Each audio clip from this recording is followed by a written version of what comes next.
Ada sahabat saya, dia dokter tinggal di Inggris, saya lupa kotanya, dan dia mengingatkan satu hal.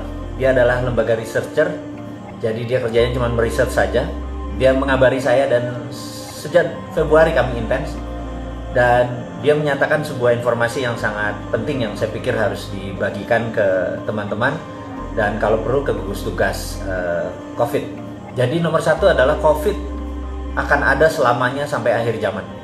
Itu kira-kira informasi yang akan dimulai dengan pernyataan hari ini. Jadi COVID akan ada sampai akhir zaman karena yang namanya virus ini sejak dulu juga sudah ada gitu ya. Nah, beberapa mungkin sepakat bahwa COVID yang kali ini adalah di enrich atau diperkaya. Terlepas nanti teori konspirasinya, teman-teman sendirilah yang nanti bisa memutuskan apakah ini memang deadly, mematikan atau tidak. Tetapi dunia kacau balau dengan adanya COVID. Nah, dia mengingatkan bahwa cara yang terbaik saat ini, dan tolong diingatkan ke pemerintah Indonesia, bagaimana menyelesaikan COVID supaya kita dalam posisi menang. Damai itu sebenarnya kata yang saya tidak suka. Karena kita berdamai, sementara makhluk itu yang namanya COVID, dia nggak berdamai. Jadi kitanya berdamai, kitanya kasih bendera putih, dia tetap nyerang kita. Dan ini membuat kita menjadi tidak aware gitu ya. Nah, saya tidak ingin ini terjadi berlama-lama. Saya ingin memanfaatkan kesempatan hari ini untuk menyelesaikan COVID once for all.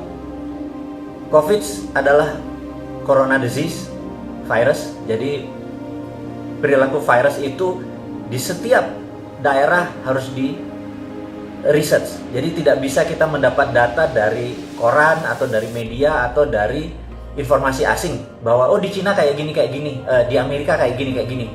Karena banyak sekali menyatakan bahwa oh Amerika nggak bisa menghandle COVID, Cina nggak bisa menghandle, tahu-tahu Wuhan lockdown sekarang, 11 juta di lockdown versi baru sekarang dengan di retest. China, Singapura kena second wave dan lain sebagainya. Nah, yang harus kita lakukan adalah menurut teman saya, seorang dokter dari Malaysia ini yang bertempat tinggal di Inggris yang khusus mempelajari tentang virus, dia menyatakan adalah tolong diingatkan kepada gugus tugas corona di Indonesia bahwa postmortem atau mereka yang meninggal karena COVID dianalisa.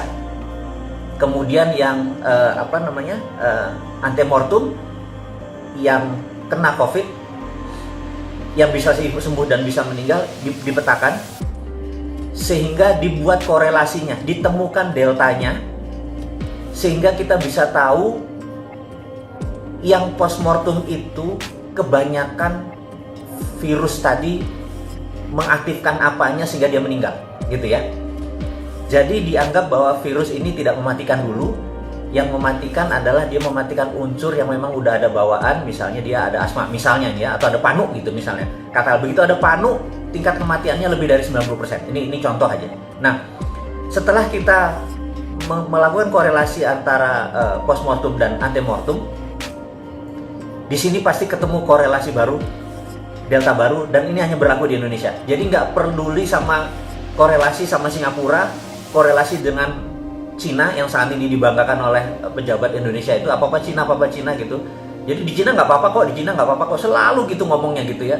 Bangga banget sama Cina, gue bingung tuh ngelola negara tapi bangganya negara Cina gitu ya.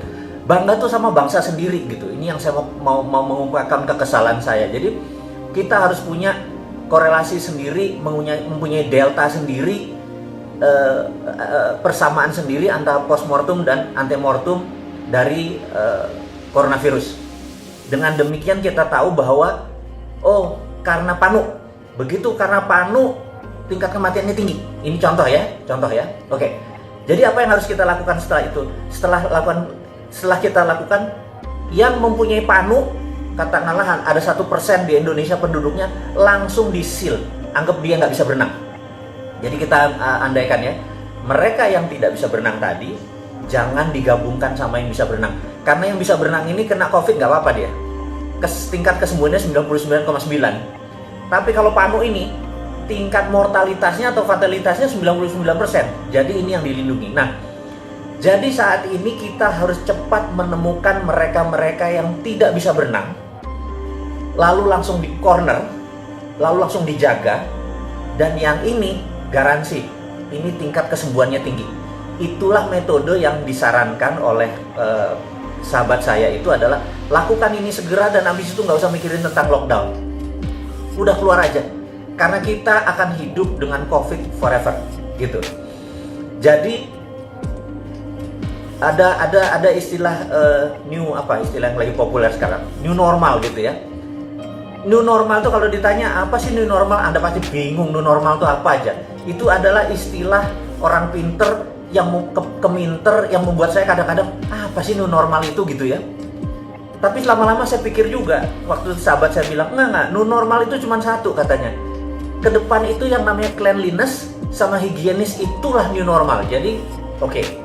Karena kita akan hidup dengan COVID selamanya, maka new normal itu adalah kebersihan, higienis dan cleanliness dan kebersihan kita mencucikan diri, disinfektan, hand sanitizer, kebiasaan kita menjadi makhluk yang lebih bersih. Nah, itu adalah new normal. Sisanya dagang akan sama, beli di harga murah, di harga tinggi jual, gitu ya. Harga saham rendah Anda beli, harga tinggi jual, gitu. Apa yang berubah gitu? Nggak ada. Itu semua ya old school gitu ya, nggak ada new normalnya gitu ya. Terus bisnis going digital dari 5 tahun yang lalu juga kita tahu bisnis going digital gitu ya. Terus ada yang bilang new world order, nah itu nanti Mas Hasbi sabar, tentang new world order kita akan turun tangan sendiri. Jadi kita sepakat bahwa COVID akan hidup sama kita selamanya, dan kita minta pemerintah sekarang menemukan delta yang baru, kausalitas yang baru, di manakah yang membuat orang-orang yang tidak bisa berenang itu cepat diketemukan. Jadi orang-orang yang punya, ini cuma istilah nggak bisa berenang, yang sisanya bisa berenang gitu ya. Karena kalau sekarang semuanya di lockdown, yang bisa berenang juga bisa mati. Matinya bukan karena COVID, tapi matinya karena ekonomi gitu ya. Nah, kita nanti akan sampai ke sana. Kemudian berita COVID kita selesaikan dulu supaya jangan lama-lama. Udah bosan kita ngomong tentang COVID. Yang kedua adalah informasi menarik, karena saya adalah orang geopolitik, geostrategik. Jadi informasinya harus ngagetin teman-teman semua. Apa yang akan saya informasikan? Dubes Cina di Israel diasasin. Jadi kita tahu beritanya bahwa kemarin hari ini Dubes Cina di Israel mati. Anda boleh menganalisa apa yang akan terjadi. Jadi saya nggak nganalisa dulu, saya ngasih mentahnya dulu bahwa fakta Dubes Cina di Israel mati. Dah gitu ya. Jadi kita siap-siap lanjut yang lain. Berikutnya adalah, itu berita internasional dulu.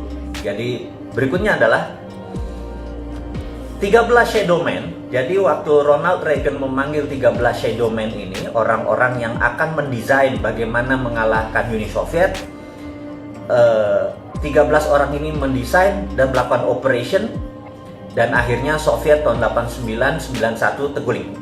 Puncaknya waktu di Afghanistan.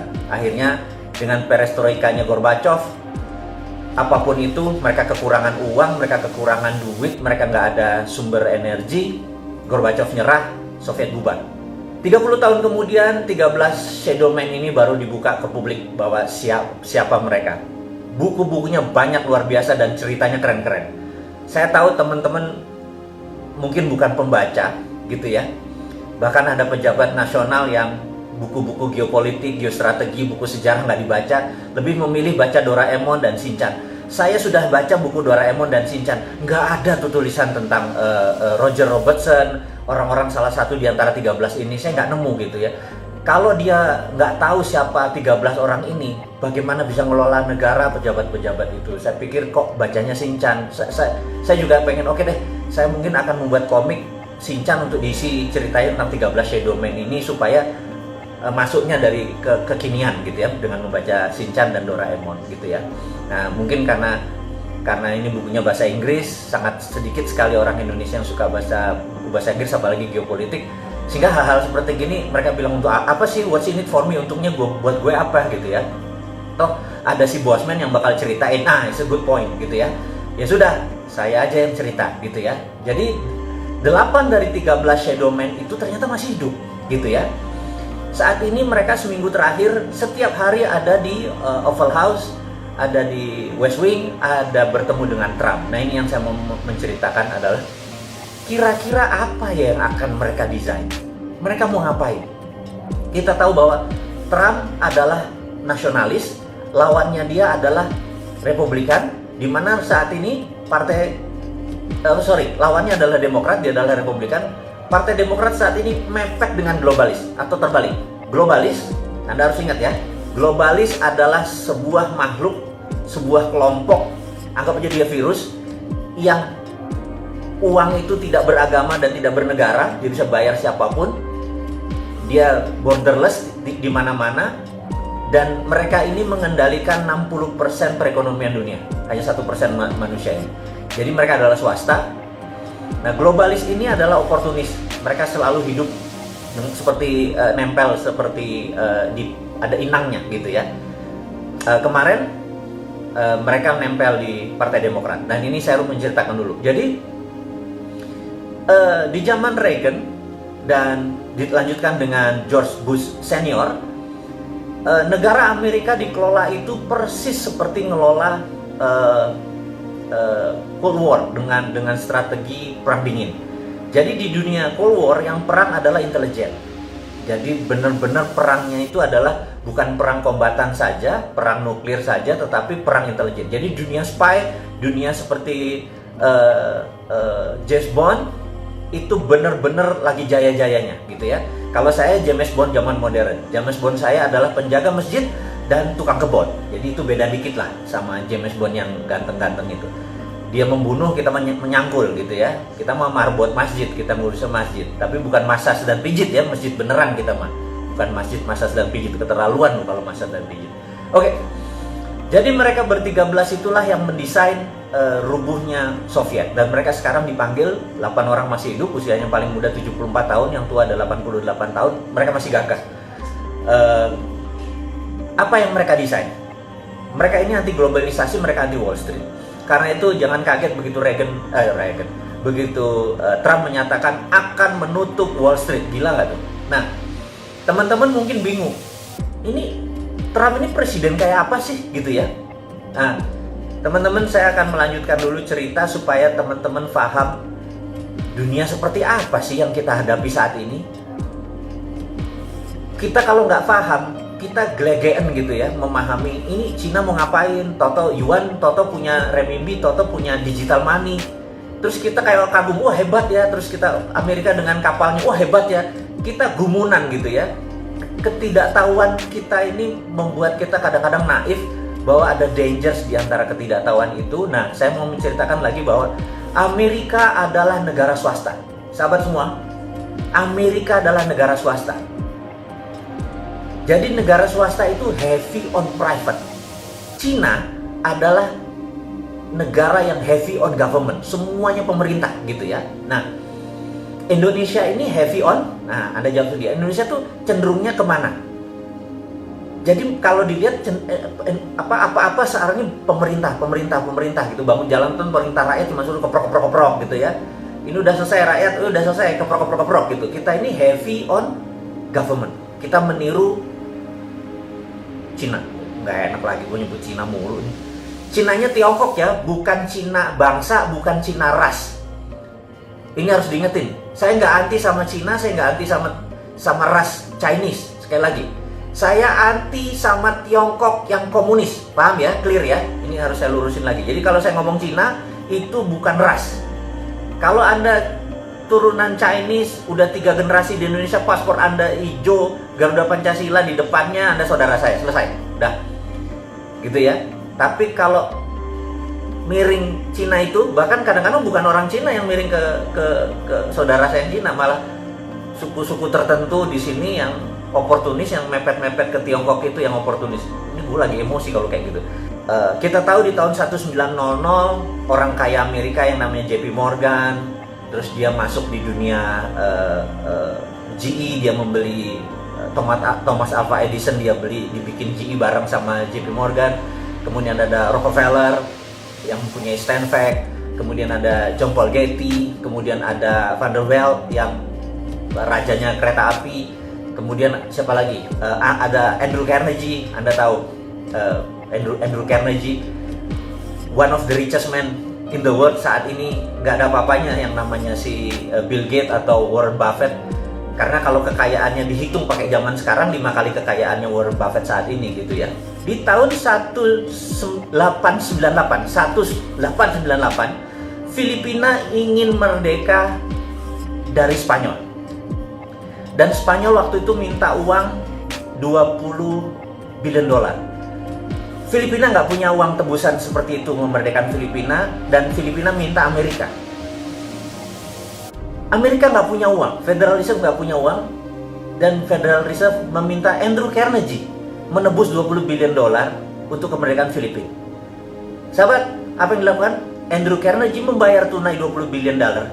Sebuah negara yang dia merdekakan, tanpa sekalipun dia pernah injak ke tanah Filipina. Jadi, ini membuktikan satu hal, bahwa swasta Amerika lebih kaya daripada negara Amerika. Dan Andrew Carnegie menjadi the biggest philanthropy yang menjadi role modelnya Bill Gates.